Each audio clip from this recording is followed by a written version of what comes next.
처벌함입니다. 1999년에 시작되어서 2002년 4월에 대단원에 막을 내리는 대우자동차 매각 협상. GM이 대우자동차를 인수합니다만 지금까지도 너무 헐값에 매각한 것 아니냐, 이런 의문을 갖고 있는 분들이 많습니다. 또한 매각 과정에서 우리는 너무 허둥댔고 너무 아마추어였다는 비판도 적지 않았습니다. 기업 M&A라는 건 사실 무척 어렵고도 까다로운 일입니다. 그리고 당시 관계자들도 나름대로 최선을 다했을 겁니다. 그걸 의심하진 않습니다.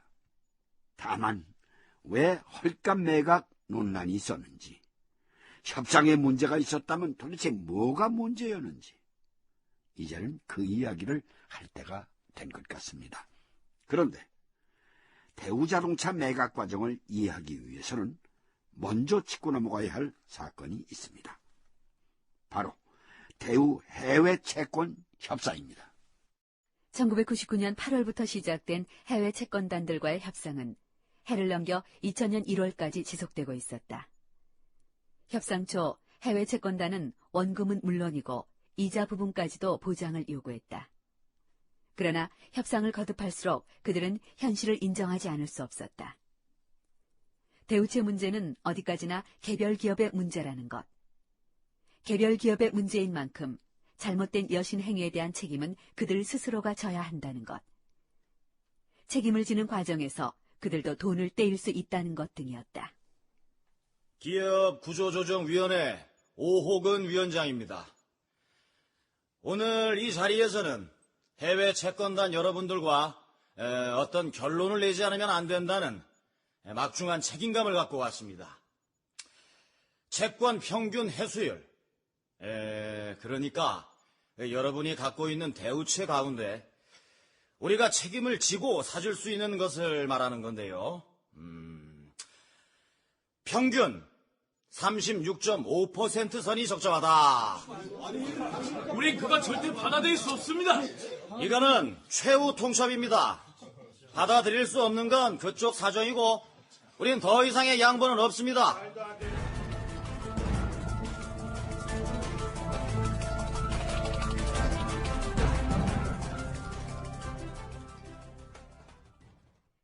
(2000년) 초 어느 날 대우채를 가진 해외 채권단들과의 협상을 앞두고 홍콩으로 출발하기 전 오호근 위원장이 이현재 금융감독위원회 위원장을 찾았다.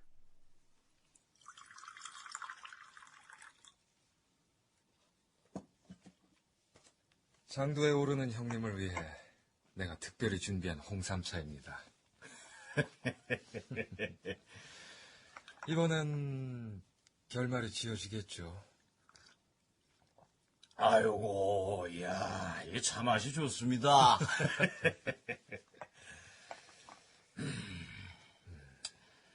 결말이 지어지겠죠. 지어지도록 해야 하고요. 이번에 안 되면은 워크아웃 아니면 법정 관리인데 저 사람들 그거 절대 바라지 않습니다. 채무가 동결되니 그렇겠지요. 한 푼이라도 건질 수 있을 때 건져서 발을 빼려고 할 겁니다. 그럴 겁니다. 그동안 서울, 뉴욕, 도쿄 돌아다니면서 고생도 많이 하셨는데 이제 얼마 안 남은 것 같습니다. 내가 해외 채권단들 만나면서 한 가지 확신한 게 있어요. 우리가 다소간 무리한 요구를 해도 저 친구들 결국은 받아들일 거라는 거예요. 워크아웃도 싫고 돈 떼이는 것도 싫을 테니까 뻔한 거 아니오? 하긴요. 맨 처음엔 원리금 전체를 내놓으라 서슬이 벌었더니 그 다음엔 86%, 지난해 12월 말 실사 끝나고는 59%까지 내렸잖아요. 저 사람들의 다급함이 그대로 드러난 거예요. 뭐 어쨌든 저 사람들이 뭘 요구하는지 내가 속속들이 다 계산하고 있어요. 이번에는 외환 위기 때처럼 억울한 협상은 없을 거예요. 두고 보시오. 잘 알겠습니다. 어차피 우리가 이기는 게임입니다. 형님이 홍콩에서 그 친구들하고 진검승부를 제대로 하실 수 있도록 나는 여기서 우회적으로 형님을 돕겠습니다.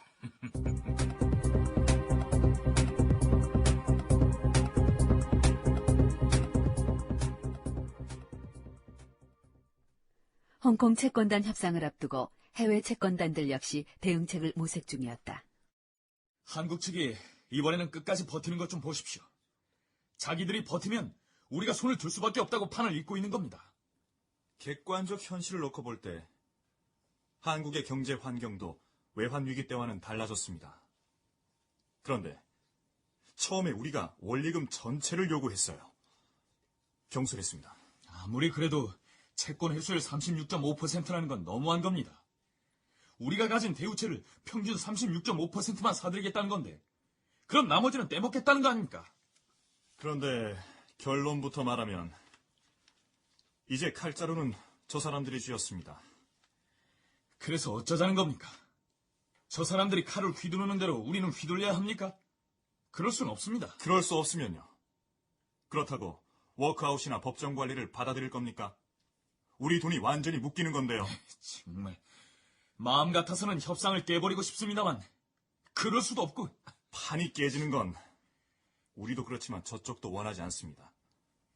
판이 깨지면 협력업체 연쇄 부도에 해외 현지 법인들의 줄소송까지. 우리가 적당한 선에서 채권 회수 요구율을 조금이라도 더 올려서 타협점을 찾아볼 수밖에 없습니다. 그 정도는 저쪽에서도 응해 올 겁니다.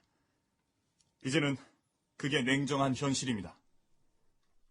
2000년 1월 20일로 예정된 홍콩에서의 마지막 협상을 앞두고 한국 측과 해외 채권단 측은 이렇게 치열한 물밑 신경전을 벌이고 있었다.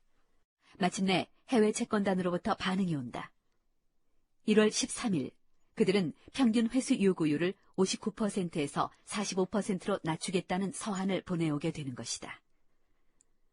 홍콩의 마지막 협상을 앞두고 이제 양측이 제시한 회수율은 10%포인트대로 좁혀진다. 외환 위기 직후 벼랑 끝에 서서 해외 채권단들과 협상을 했던 기억. 그때 해외 채권단들은 마치 우릴 조롱하듯 그랬습니다. 정경유착 그리고 관치가 당신들 나라 경제를 망친 거라고요.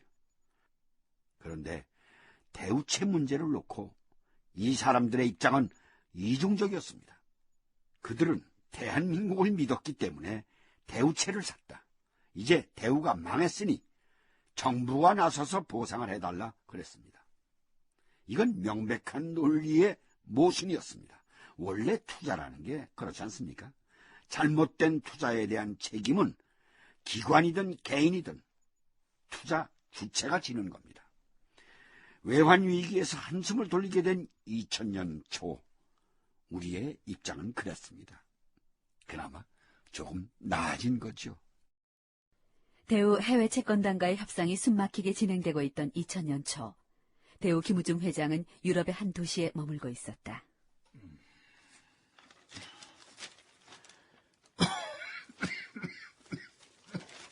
회장님. 치워. 그는 한국 신문을 읽고 있었다. 네. 아니. 이리 줘봐. 회장님, 눈도 침침하신데 오늘은 그만. 글쎄, 이리 줘봐. 예.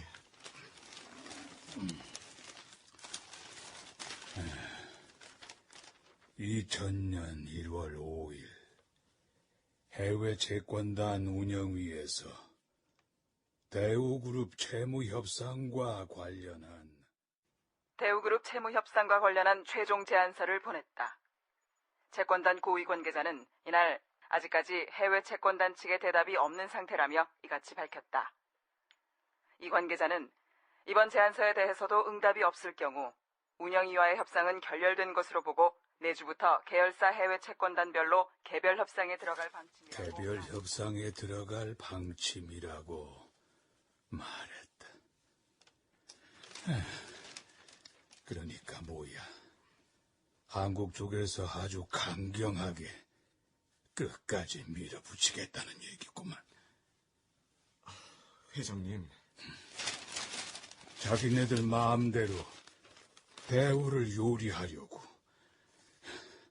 날 그렇게 밀어낸 거였구만.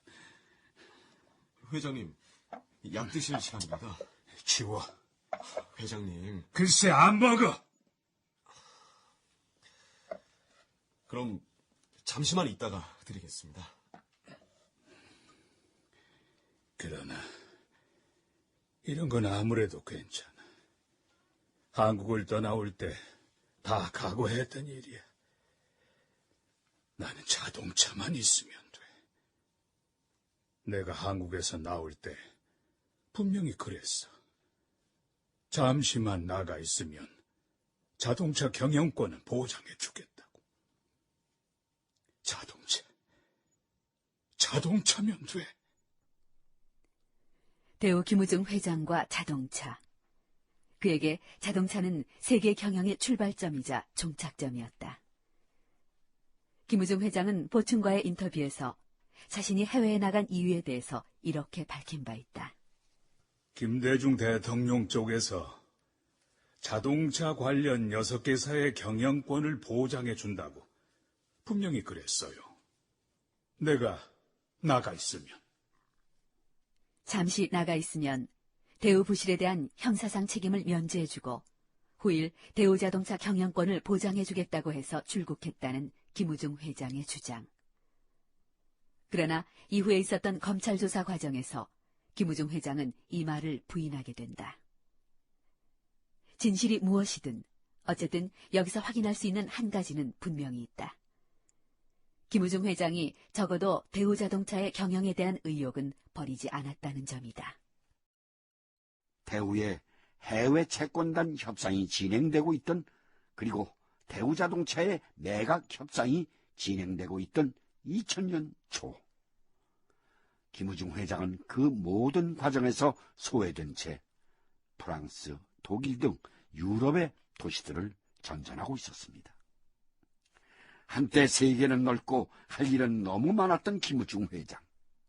그러나 그는 이렇게 부실 경영의 책임을 피할 수가 없었던 겁니다. 황제 경영, 선단식 경영, 대규모 차입을 통한 외형 부풀리기, 대규모 분식, 이런 것들이 경영자로서 그가 져야 할 책임이었겠습니다만, 그러나 유럽의 소도시를 전전하던 당시의 김우중 회장에게 인간적인 연민이 느껴지는 것은 사실입니다. 그리고 그의 조국에서는 많은 것들이 바뀌고 있었습니다.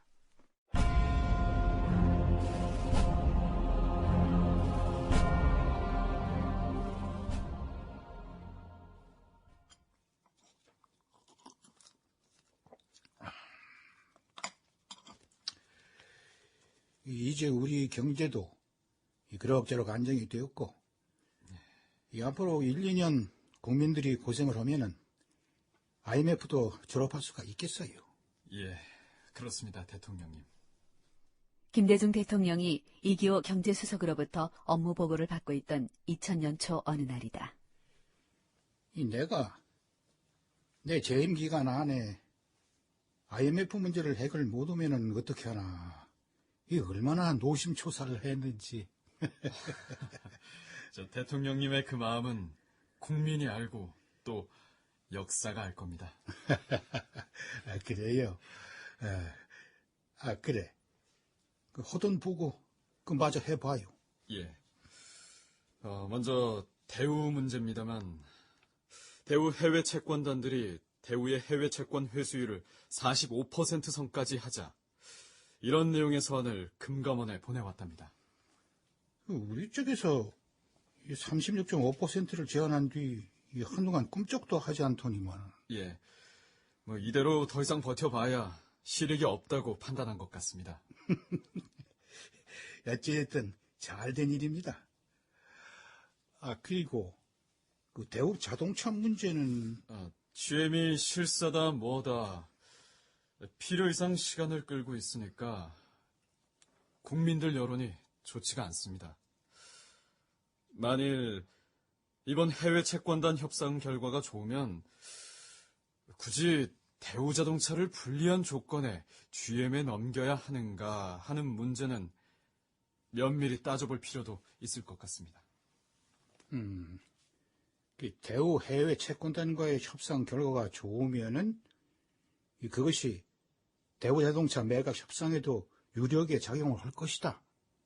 그렇습니다.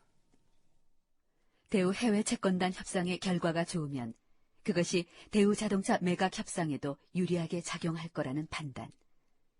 그러나 이것은 대우자동차 매각 협상이 또다시 장기화되는 원인이 된다.